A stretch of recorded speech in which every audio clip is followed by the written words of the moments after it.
There's a reason that you're here. Let that resonate with you and then start pursuing. Don't overcomplicate it. Not everyone is called to be the pastor, the CEO.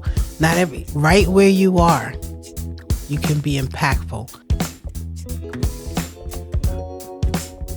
Hello and welcome to the God and Gig Show. I am your host. I am the founder of this podcast, Alan C. Paul. I'm a musician, I'm an author, I'm a creative coach and podcaster. And I thank you for joining us today because here's where we help you to become the creative that you were created to be by connecting the dots between your spiritual life and your creative life. Now, I could not be in a more appropriate place about connecting the dots between your spiritual life and your creative life than to be in a studio, which is literally called Born on Purpose. A project, a place, a platform, and the founder, the brainchild, the mastermind of this place is sitting right here to my right. Josefa Benjamin, welcome to the God and Gig Show. How are you? I am doing phenomenal. I couldn't be more excited to be here. I am telling you, no, you can't be more excited. I'm more excited. Sorry, I will take that from you. I win the most excited. Right. Just kidding. Well, actually, I'm here all the time because this is my space. However, exactly. I couldn't be more excited that we're doing this podcast. Yes, to and participate in. I do want to kind of put you out there a little bit right away. Yes. Even though you are the owner of this space, you are the person that founded it and created it. Yes. You told me earlier that you're not as comfortable always in front of the camera, in front of people. So this is actually a step of faith for you just to do this part. It is. It is definitely outside of my comfort zone, believe it or not, even, with all of the titles and the positions and my previous career, because I am retired. My preference is being in the background. Okay, well, we're not going to let that happen today. The title of the podcast, whatever we call it, is going to have your name in it. So guess what? This is all about you today. But the most important thing, as I mentioned earlier before we turned on the cameras, was we want people to get to know you.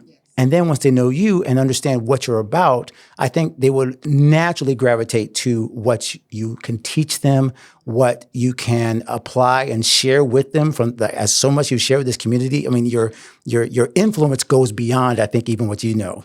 And I mean, because I was hearing about you long before I was able to come into this place and actually meet you. So that's amazing to even hear. Yeah, absolutely. So this is the way I usually start my podcast, and this is kind of the awkward part. So I'll try to get out of the way. Sure. Most people see this and they'll click on something and they're like, oh, and they see your bio and they read. And then they forget 90% of what they read, right? So instead of me going over the bio again, where you were born, all this kind of stuff, I like to ask people, what are the 2 or 3 things you would want people to know about you if they don't get to read the bio, if they don't get to figure out everything? Like, what are those 2 or 3 things if someone meets you and no matter what, you need to know this about who I am? What are those couple of things that you could share just right off the bat if they come off the top of your head? Well, who am I? A servant at heart, a servant first. I think my most important role is definitely as a mom. I feel that's a tremendous responsibility that I don't take lightly. So service to the community, service to my family, and I just have a mandate. He's given me a mandate to help others on the journey to their purpose. Okay, so you said one of the key ones, servant. Mm-hmm. You said mother, so there's family. Yes. So that's clearly a part of your DNA. Your identity is wrapped up in that. And then you mentioned the purpose and mandate. That's a word that we don't use a lot anymore. But a mandate means something that you don't necessarily had a choice over. This is correct. Got it. So I do have to ask you then, there are choices you've made throughout your life. Obviously, you mentioned your previous profession that you're retired from. So I do want you to go a little bit about that because that implies a choice, right? Mm-hmm. Even if it was a mandate or something that, you felt you were being called to, like you had to choose to accept it. Yes. So tell me a little bit about those first couple of choices you made in your career to move in the direction that you did in law enforcement and stuff like that. Because people might ask like, okay, why did you choose that? Yes. So I actually, 30 years ago, because I just retired after 30 years of service with the Broward Sheriff's Office, I retired as a colonel. I started my career as a dispatcher in 911. Initially, I wanted to go to the road patrol, but I couldn't swim. but God knows best, right? So I couldn't swim. So I found myself in the communications division, like I said, as a 911 dispatcher. And I honestly say, at the time, I didn't identify that that was my purpose or that was my life's calling or that's what I wanted to do. At the time, I just needed a job. I was 23, 24 years old. I had a 2-year-old and I just needed a job. And I found myself at the sheriff's office 2 years later, after applying and getting hired as a dispatcher. I got certified as a detention deputy.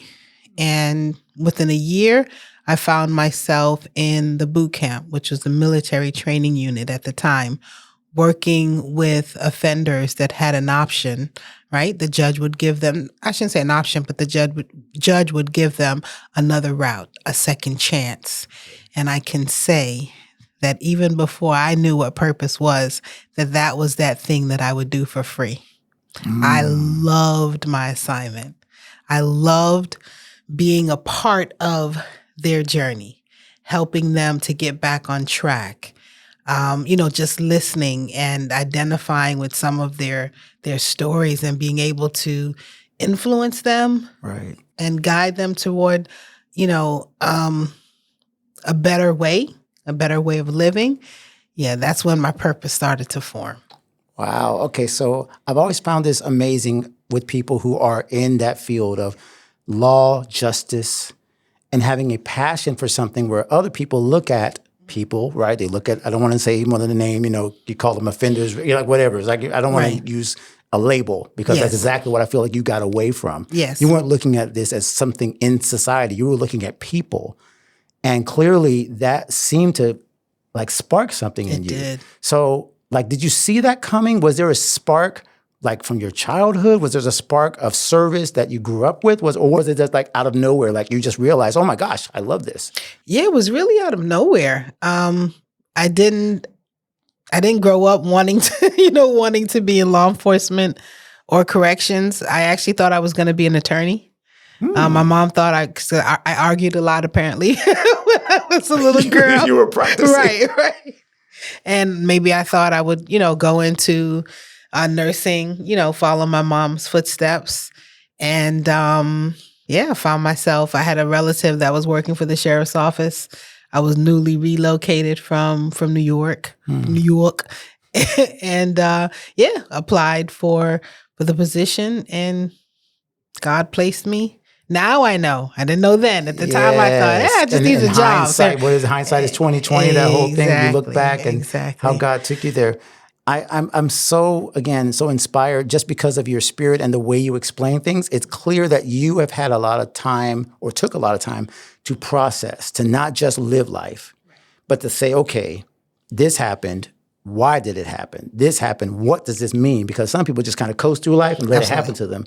So it sounds like even as you were like rising through the ranks or figuring out that this was your purpose, right, that there was always kind of like you said, like I don't think you called it purpose, but it feels like there's like an inner thing. You call it the voice of the Holy Spirit, you call it whatever you want, but there's clearly something that was kind of guiding you through this path of discovering what turned out to be your purpose. So have you always heard that voice? For some people that are listening, because we're talking to a lot of people, entrepreneurs, creatives, like all kinds of people all over the spectrum, they might hear that kind of voice. They might say, I love doing this, but it doesn't make any money. Right. I love doing this, but I can't get anybody to fund it. I love this, but. So there are always people that are saying, this sparked something. Yes. And then there's the excuse or not even excuse, the obstacle. Right. So what helped you like get past those moments where, some people might question, can you even keep going in this? Yeah. I think that we tend to overcomplicate purpose. At its core, it's the thing that God put you on this earth to do. The problem that he put you here to solve. Now, there are times when your purpose may not make the most money, right? And then you have some decisions to make. If money is a priority, and it could be a season. Yeah. It could be a season where money is a priority. But at its core, the purpose, the notion of this thing that either you feel the most passionate about, it won't leave you. Yeah. And that's where I believe we overcomplicate it, because you can go off and make the money, but you won't feel fulfilled. So at some point, you're going to have to make the decision, what is my priority? Yeah. What's most important? Because we're not, and regardless of where you are in your spiritual journey, we're not here to go to sleep, wake up, go to work, take care of the kids, come back home, rinse and repeat. Yeah. Right? So rinse and repeat, that whole, marketing tool that had come out a couple of years ago. You saw it everywhere. You saw it on t-shirts. You saw it on coffee mugs. And it's okay for those marketing materials. It's okay for the wash cycle. It's not okay for our lives. We should not just be in rinse and repeat mode. Work and repeat. Just doing the same thing. We all know, we've heard the definition of insanity many times. Right. Just doing the same thing over and over and expecting different results. You will not feel fulfilled if you're not tapping into the thing that you are here for. Oof. Okay, so I love that you went right for the jugular there. Like you went for all the people who are like, you did it in a sweet way, but you kind of said, okay, all of y'all just step off, figure it out. This is not the way to live life. Yeah. Because that's a natural passion you have. Because I think once you realize like you said, what you're here for, right, you start caring less about critics. You start caring less Absolutely. about, this person said I couldn't or whatever. And you're like, yeah, but that is not important. Like you said, the priority. One thing, I don't like to go into my own soapbox, but I've heard a lot of people talk about priorities. And I just recently I heard a coach talk about this, how the priorities, plural, is a modern invention. There's only technically one priority, because if it's top, there's no other top. It's not like you can have multiple tops. It's like, this is number one. Is it. Yeah, right. Yeah. So I love how you said, like, this is the priority. Yes. Anything else, obviously they fit, right? You got to fit them into your life. Right. But this one thing, I think of Paul, can't help but go to scripture. This one thing I do. Forgetting those things are about like this one thing. Right. Right. So it's like one thing that calls you out and makes you feel, like you said, that I can't say no, that I have to go forward with this. Exactly. So the fact that you're talking about purpose so much, and we're about to say something, I'll let you know. Yeah, when you mention that we don't use the word mandate. Okay, talk about that. It's almost as if you feel that you don't have a choice. You will. Okay, the scenario with going off to make the money, if that's your priority, right? You will constantly be chasing that feeling or the notion that the money, let's say, will fulfill you. And that's why we see, folks that they shouldn't have a care in the world because they have all the money in the world, but yet they're still not happy. Isn't that interesting that we always end up searching for and acting like we need the next thing instead of saying what we have is the thing? Yes. Like, I've said that in my life in terms of my friends are all musicians, as you know, and a lot of them have done amazing things with other artists. And I'm not saying they're not fulfilled. They are fulfilled. Like a lot of them are, they're the reason they're in the God and Gigs community, because they do care about God. They do focus on family. They don't throw it away for fame and stuff, right? But my personal choice was to stay as a local musician. Like I've toured maybe once, if one particular like travel, twice maybe in 20 years. And I know that my priority was my family, and that's why I stay put, because I was not trying to be on anybody's tour bus. Like it just wasn't for me. And I think that I love what you're saying is that's I chased the thing that I knew would keep me, and I could chase it, I could catch it, and I could keep it. And what you're saying is people are chasing something that they can't even... They're constantly chasing. Yeah, you're still in the chase, like the hustle or whatever you want to call it. Right. And they look up and it's 10, 15, 20, 30 years later, and they're still chasing some form of happiness. And for those, again, I'm out of my comfort zone, so the whole podcast... Doing awesome. You're doing amazing. So just the notion that you're, constantly chasing, are you going to be fulfilled by what you're chasing is the $1 million question. But for the audience and those that may be listening, I don't know how the feedback comes in, but I don't want anyone to hear me say that money's not important. Of course. It's what we need to, take care of our families and sustain us and so on and so forth. But when you place that as the thing, the goal, right, that will make you happy, you're going to be disappointed. And see, I love that this is a perfect pivot to you are serving in a place where you are clearly making a difference, a place where I'm sure, I mean, this is a whole nother podcast where as an African-American woman, you're clearly making inroads and power, and gaining not authority, what's influence, that's what I'm looking for. Influence in a place where it is desperately needed, right? Yes. Now you come to this next season where, again, it's like, how do you have the courage and the ability to take the risk, to take the mandate, to start something like Born on Purpose Project? So first, for those who have no idea what Born on Purpose Project is, you do have to give them the 30-second elevator speech. I will. And tell them where we are and what you started. But then I want to know, what was the mindset of starting it? So I'll answer that first, and I'll tell the people about Born on Purpose. He don't let me sleep anyway. So it's like if I don't do the thing that I'm that voice and that nagging, that nudge, that thing that he wants me to do next. And of course, you have to invite him to order your steps. And by the him, I'm meaning our Heavenly Father. Yes. You have to invite him to order your steps and full surrender and consider him not just Lord, but Lord of your life. So when he says go, you hear it and you go. It's not that it's not scary.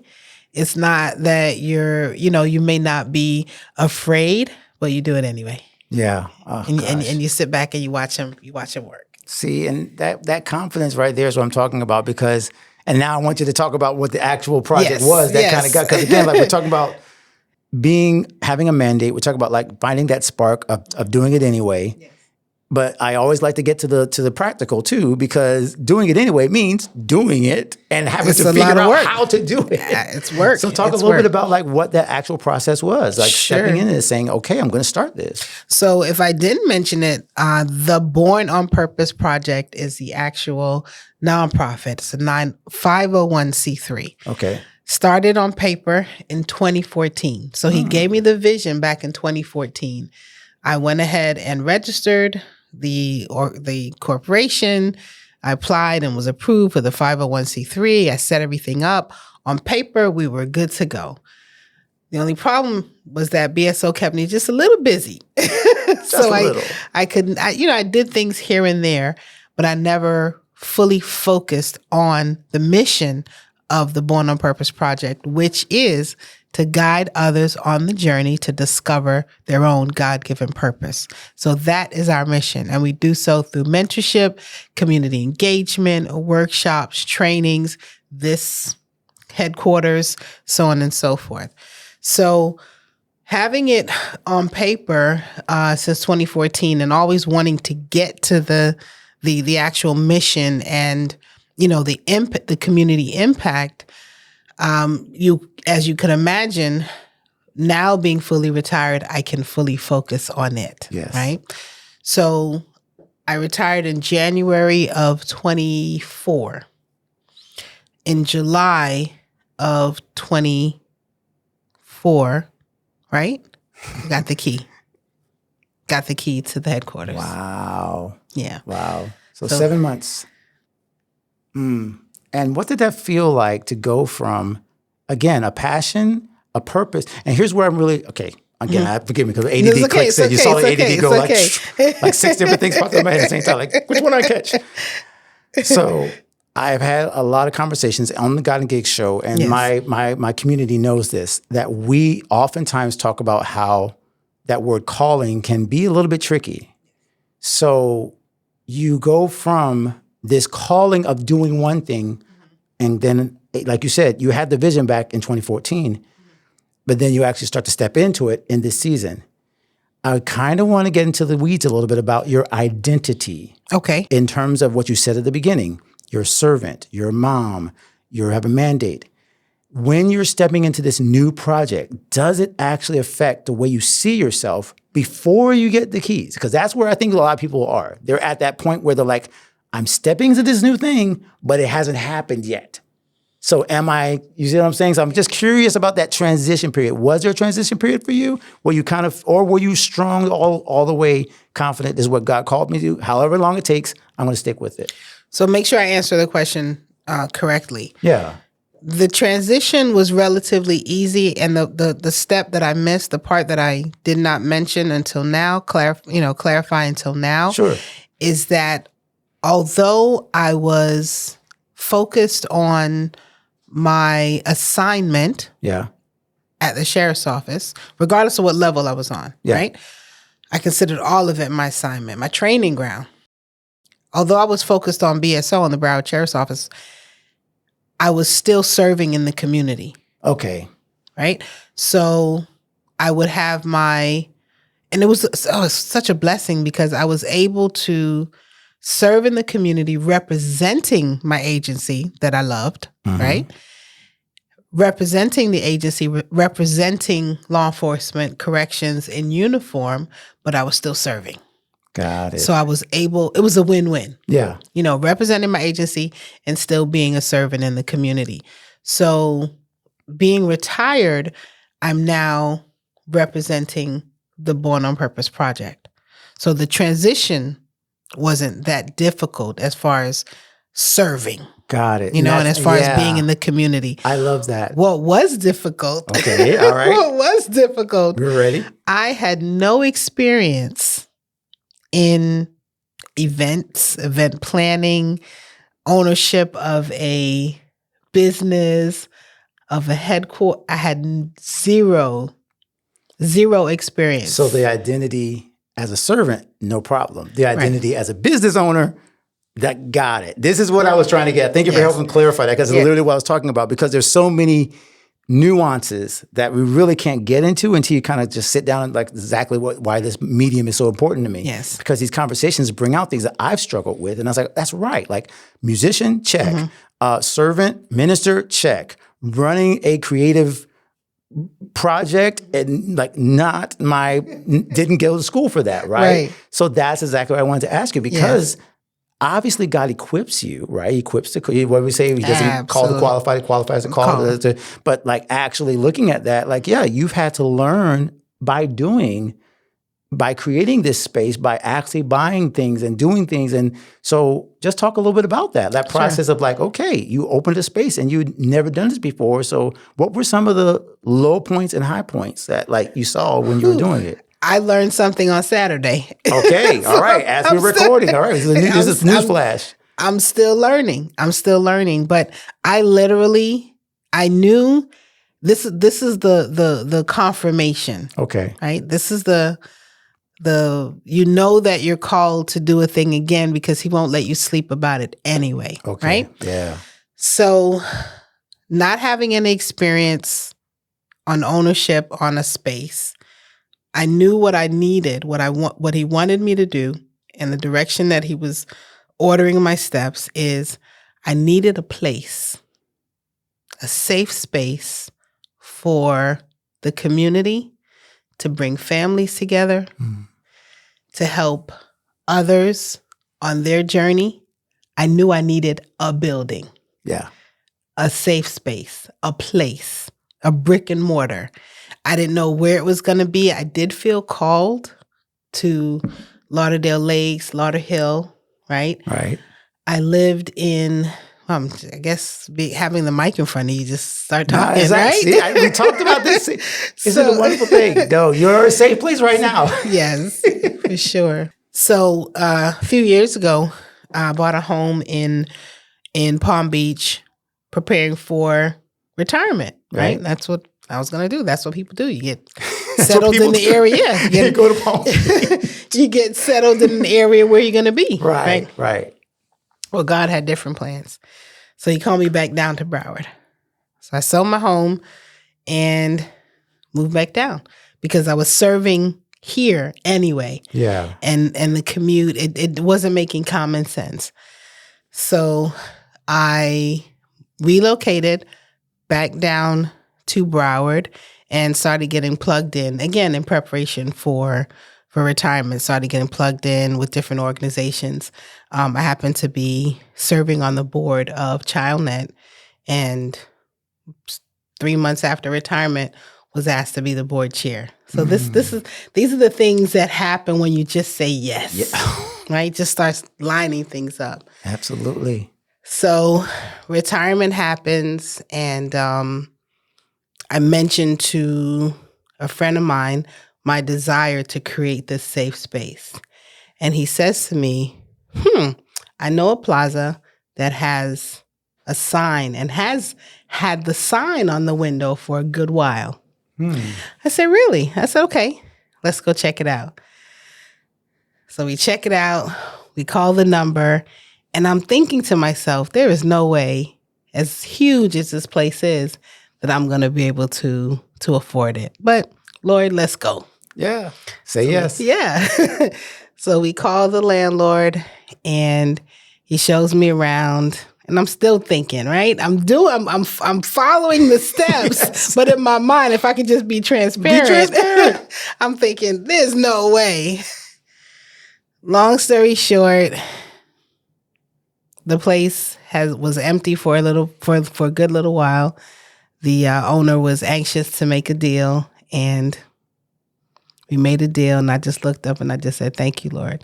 Like, is this really happening? So I went to the city and collected the packet. Because you have to take the steps. Exactly. Right?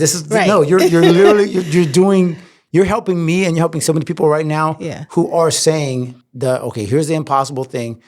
And they can't get from A to Z even by faith, because they can't get the faith from A to B. Right. Like, I'm being real. I'm being real. Like, that first step, like you said, call the landlord, do the thing. And it's like, if I can get the faith to go there, there ain't no way I'm going to get the faith to. Exactly. Yeah. So I go to the city, had never filled out wasn't sure what zoning application and this. I just asked.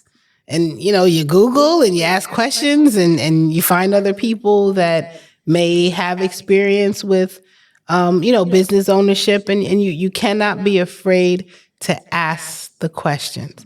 And when you do certain steps, you realize it's not even as intimidating as you thought, but you have to take those first steps, and you have to be okay with failing. You have to be okay with failing. I'm so glad you said it, because I was like, I always feel like I'm in the seat of the listener and asking the question that nobody wants to ask. Right. Which is, what if it fails?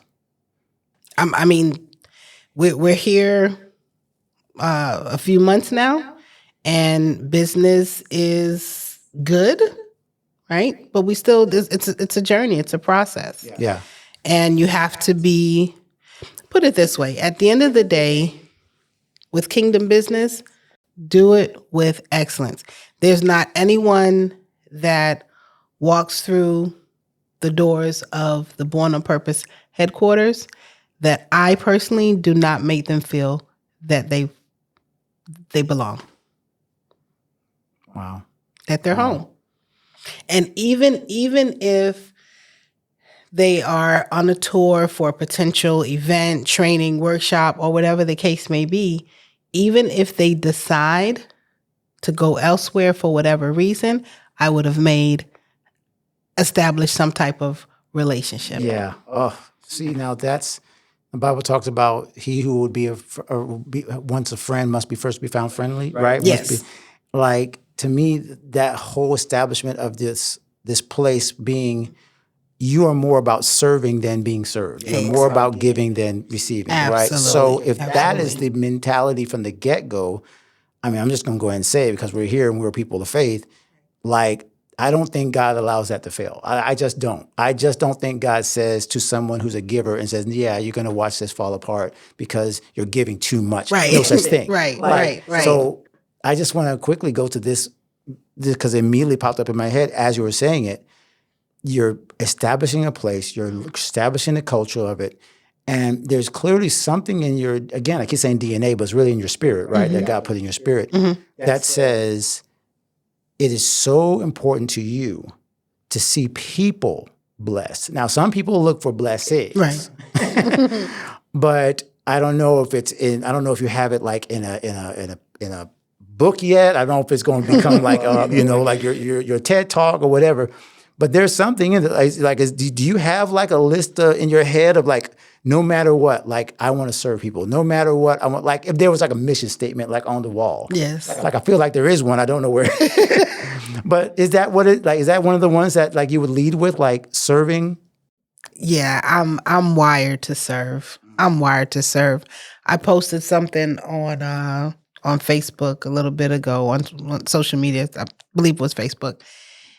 I was on an interview at SFL 39 Okay, yeah.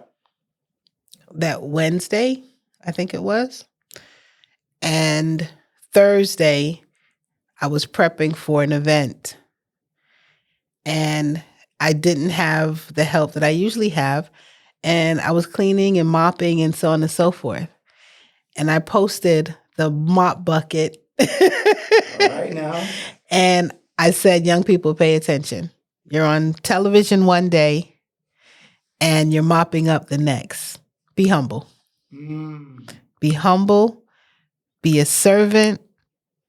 Be about kingdom business. Be about your Father's business. And like you said, how do you fail? How do you fail? That's so powerful. So yeah, serving, that's my joy. I don't know how else to put it. I love serving others. And people sometimes get it confused with people pleasing.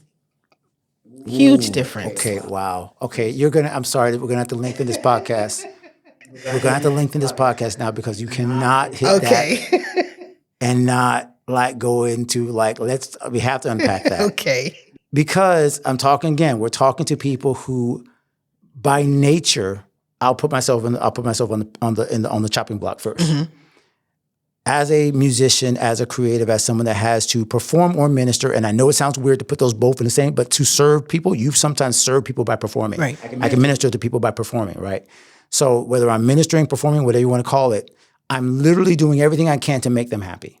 Like, that's why I'm there, right? Whether it's, to sing, praise God, whatever, the audience of one, but I'm also hoping you sing back. Like, I don't want to sing to people like looking at me crazy, right?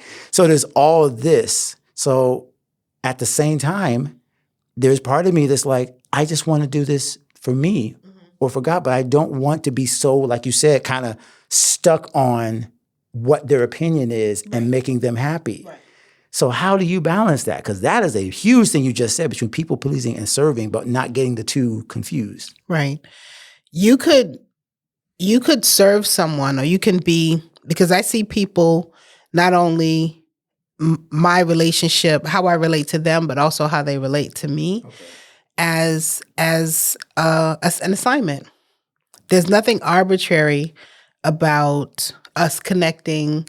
There's nothing arbitrary about who walks through the doors of the Born on Purpose headquarters. Nothing arbitrary. It's all by God's divine design. So there are folks that I'm assigned to, and there are folks that I'm their assignment, and vice versa. Yeah. Make sense? Yeah. So you can be in position to serve someone, but it doesn't mean that they always get a yes. Because you may have to serve them. It could be a friendly relationship, but you can still serve them and be honest with them. They may not be pleased by your honesty, but it's coming from a place of love. But you're not just going to be a yes person. Yeah. Oh, and you're just pleasing and pleasing and pleasing. But you can still serve them. You're setting some people free right now. Like literally, I felt like I just like, okay, that is a mind shift, a perspective shift. So for you to be in a position, again, of a leader, of a servant, and have that kind of, I could go into this forever. I'll say this part, and we gotta, because I would love to stick on this. It clearly says something about you. I don't know if it was something that you had to learn to be able to say that, or whether you went through some stuff, You know what I mean? Or whatever. But to be able to say that takes a lot of emotional maturity. I'm just going to say it. Yeah. Because I was once a people pleaser, and it's exhausting.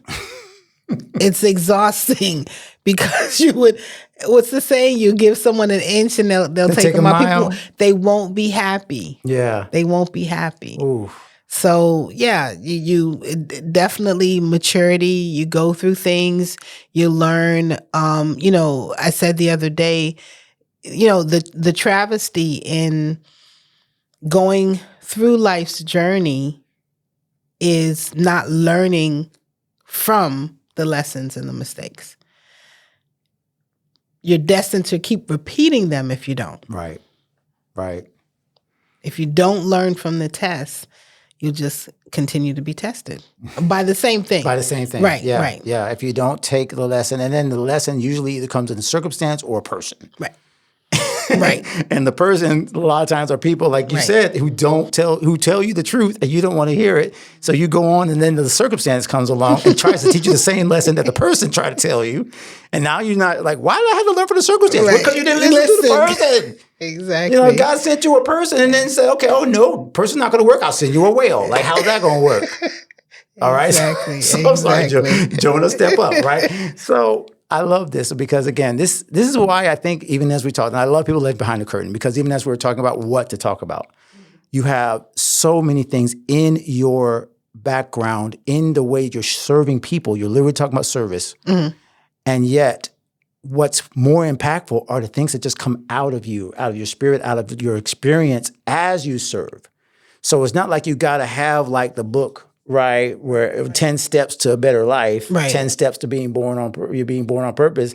You just live it. That's it. And exhibit it. That's and then as people follow you, as you follow Christ, it's like, oh, I see that service is important. Right. I see that this is important. Oh, I see that serving God is important. Right. I see this, I see that, I see that, I see that. And all of a sudden they have a pathway. Yes. Because they're following, but they're not following you because you said it. They're following you because you're living it. You're living it. Yeah.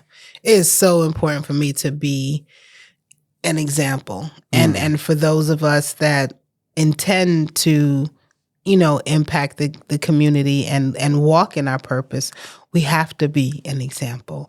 You have to earn the trust of those that you're assigned to. And it can't just be verbal and with words. And it certainly cannot be inauthentic where you are, is that a word? Yeah. Yes. Where, put it this way, you can present a certain way and behind closed doors, you're a different person. Yeah. Mm-hmm. You're not, there's no deliverance. You're not, you can do it. You can get away with it. Don't get me wrong. A while. Right. You can get away with it for a while. You can get away with it. Yeah. But there's no, you're not impacting anyone. Yeah. So what are you really doing? Who's winning? Yeah, right. Like, you think you're winning, but you're not. And definitely not the people in your life. Man, this is so good. So we're going to have to do a part 2. Y'all that are watching and listening, this is clearly not the last time you're going to hear from Josefa, from the wealth of knowledge you have. Like, I hope you eventually will go ahead and start the Born on Purpose podcast. And go ahead and let me know whenever you're ready, because we will be right here, and you will be hosting. Only if you lead it. Oh, well, I will be. Okay, I'm honored to be a part. Yes, if you let me in, I will fix the mic. I will do the cables, whatever you need. Yeah. But the reason is, and I say this sincerely, because a lot of times I do what I do, and I realize that without realizing it, was also walking out my purpose. I did it so many times again, it sounds like happenstance or coincidence. And like you said, you look back and you're like, oh no, God was preparing me. Sure. God was leading me. God was, even my favorite theme scripture, and this will be the only time I throw my own little thing in here. My theme scripture is Psalm 25:10. All the paths of the Lord are full of mercy and truth to such that keep his commandments. Keyword, paths. All the paths.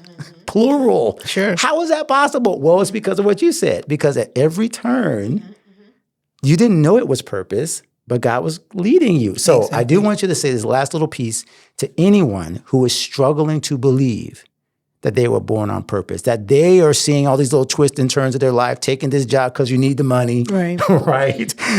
Seeing the promotion, but not being sure, seeing God call you to this, even though it makes no sense because you already were planning to retire up here. So they could be at the beginning of their life or the midlife or whatever section of life.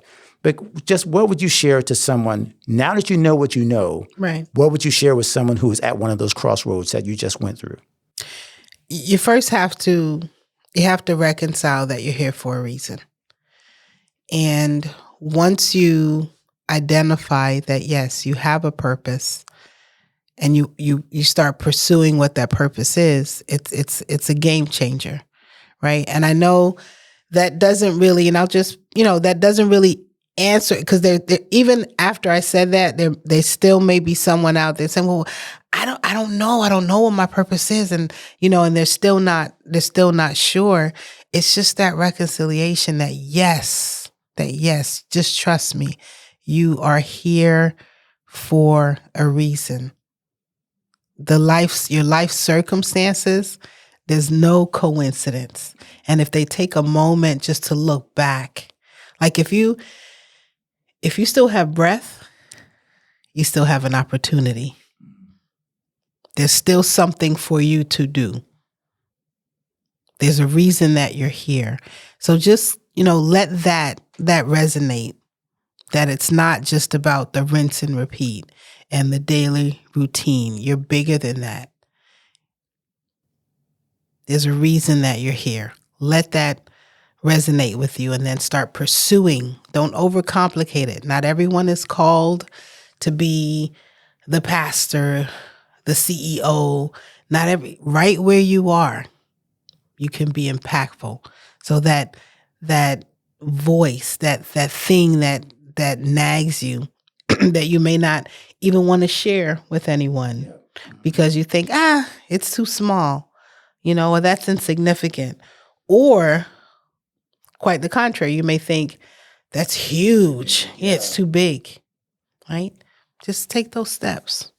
Take step by step. You might be scared, do it anyway. You may not have the resources, start anyway.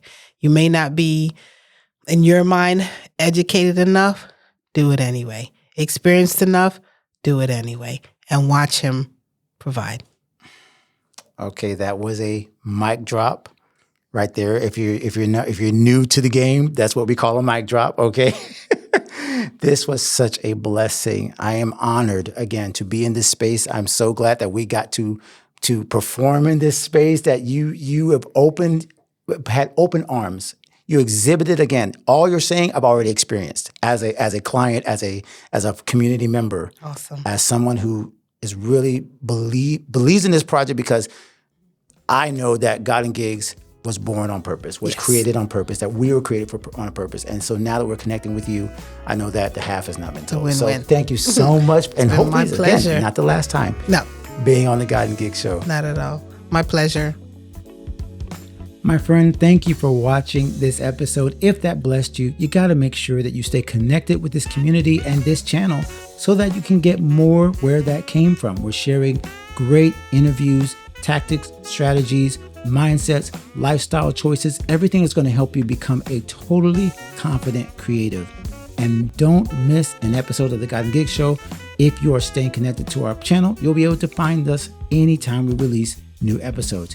And you can check out some of our archives of almost 200 episodes now that we've shared over the last few years. Make sure you check out one of the suggestions right now, because it's probably perfect for you to continue to develop as a creative. And continue to stay connected with us, because we're here to help you become the creative that God created you to be. We'll see you in the next episode.